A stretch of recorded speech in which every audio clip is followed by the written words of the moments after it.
Ashley. Jonas. We're Welcome gonna, back. We're going to do another pop quiz. Pop quiz hot shot. You failed it the last time. Shoot. Is the market shifting? It's not a trick question. Yes or no, or my analysis? Now you're on the hook for an explanation. My analysis, and I would arguably say, beginning to be the consensus, yes. Yes, it is. Shifting in a positive. I concur. I would say positive direction. I agree. Actually, it's a positive direction. It's all about lens. Both sides, positive direction. I agree. Because they're like, well, it's a buyer's market, buyer's advantage, seller's market, seller's advantage.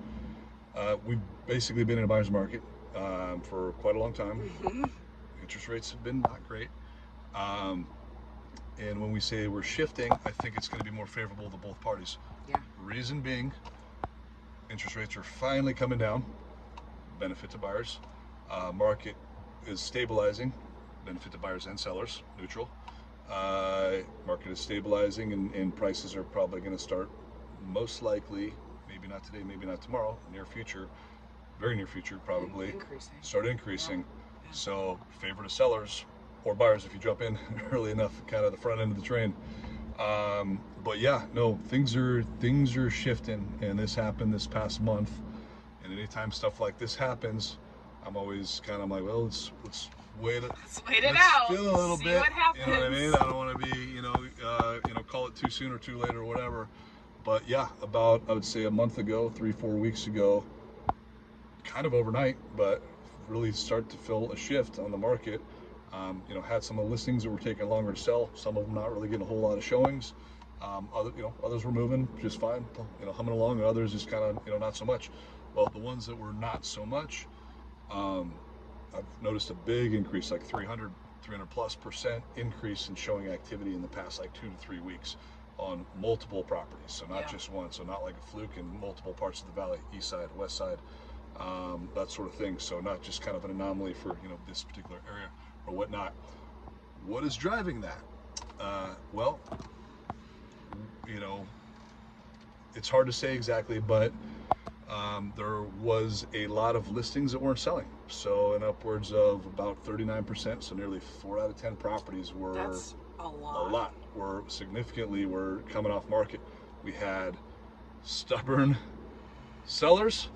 We had stubborn buyers. Stalemate. We were just like living in stalemate. Purgatory. Real estate purgatory. For real. So you're doing this little standoff on the price, I'm not going to sell my property for this, I'm not going to do these concessions. You had buyers, asking the world. Yeah. Well, a lot of sellers are sitting on very, very, very low rates. So they've got relatively low mortgage payments, and they've got a lot of equity. So they can be very patient.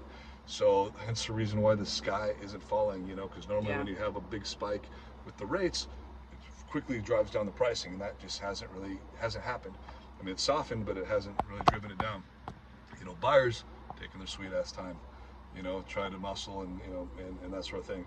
Smoking deals on the new builds. They're strong arming the new builds to get whatever they want. But fast forward, a lot of these markets, a lot of these listings that were on the market, earlier in the year, kind of cycled through, did not replenish the stock. They didn't relist them. Some of them rolled to a rental, some of them stayed put. So what happened is we saw approximately an 8% drop, boom, in inventory overnight. That's significant to have that big of a drop that quickly happen overnight. And then simultaneously, in conjunction, the rates dropped down. So we're in the low 7s. We're now on average hovering in the mid 6s.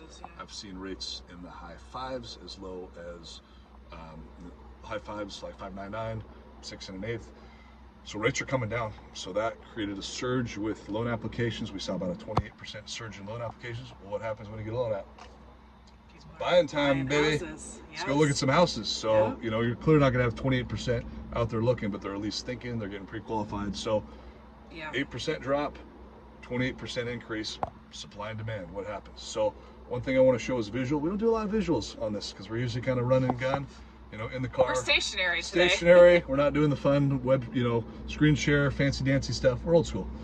However, Cromford Market Report, and for those of you that don't know the Cromford Report, basically they track every single little nuance data point all the way down to metro areas, cities, submarkets, zip codes. They haven't gone down to subdivision yet, but zip codes, And it's data driven. It's not Data-driven. based on a feeling Right. or a gut or It's all data. any sort of interpretation. It is mathematical. Exactly. Yeah, analytics driven. Yep. So they have what's called the Cromford Market Index. Anything 90 or below is a buyer's market. Anything over that starts to hedge towards a seller's market. So we've been kind of hovering buyer's market near equilibrium. So if it's a green arrow, that means the Cromford Market Index has gone up. If it's a red arrow, the Cromford Market Index for that city has gone down. So this is 17 of the major metro cities here in Phoenix. Here's your visual.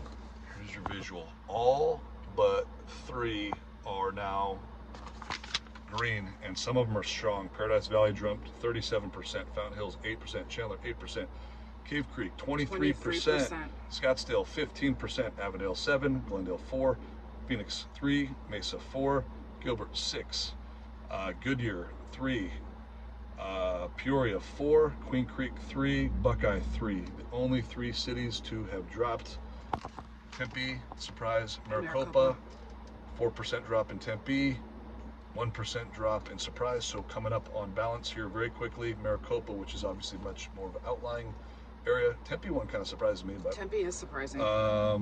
Maricopa 5, that's going to kind of be one of the last ones to recover. But another outlying city, Buckeye 3, rise. So anyways, we're shifting, man. And the Fed's going to be meeting next month. They're talking about that I know there's a pissing contest going on right now between September will be interesting. Yeah, between Trump administration and Fed, but they're talking there's an 80% likelihood that there's going to be a drop in September. So for those of you looking to buy, what do they want to do? I would consider. Now you're on the spot. I would consider it sooner rather than later, and we've talked about 100%. this before. We are no longer in a climate, nor will we probably ever be in a climate where we are rock bottom prices and free money to lend, like 2-3%, like we were at one point. Right. So you have to pick your lane, and you have to think about what's best for you. Yeah. So are you looking to buy a home where you can get something at or below purchase price with maybe seller concessions to buy down that rate and then refi once shit gets under control as far as the interest rate is concerned? Or are you waiting on the interest rates to drop? That's cool, but then you're going to be in a market where it spikes the price. Feeding there's frenzy, multiple there's multiple offers on that property, so you can't have it both ways. So it's up to us to help you to determine what is most important to you. All we can do is help give you guidance and the information that you need in order to make the most informed decision. But now really is kind of like a sweet spot thing for a buyer, because we are seeing interest rates come down, we're seeing people get concessions, we're seeing people purchase homes under list value. So you're still in that pocket. It's like, it really, and every agent is going to tell you that, but really right now is kind of like a sweet spot. So when shifts like this happens, it doesn't turn overnight. Correct. Usually there's like a 2 to 3 month lead. So here's the upside. Here's your secret. You have the heads up now. Do with it what you will. You have the lead time now. So most sellers, and believe it or not, a lot of agents, because most agents don't sit here and deep dive on the like we do. Yeah. You can still negotiate price in many cases. You can still negotiate concessions in many cases. That window is going to be shutting. Sellers who are watching this know that you're going to be gaining the upper hand here shortly. Pretty soon, yeah. Pretty soon. So hang in there. So anyways, yeah, that's our commentary. That's if you have questions, video. Let us know. We watch the Cromford Report, listen to it all the time. So if you're curious about your city and about buying or selling, obviously that's what we're here for. So just let us know how we can help. And these are reports we can export and send. So like for running comps for you, I'll usually a lot of times I'll cite Cromford Index stuff, send that over so you kind of have more visibility on kind of what to expect on the buy or sell side. So anyways, we're racing the clock. Keep it under 10 minutes. Let's get out of here. We'll see you soon. Bye.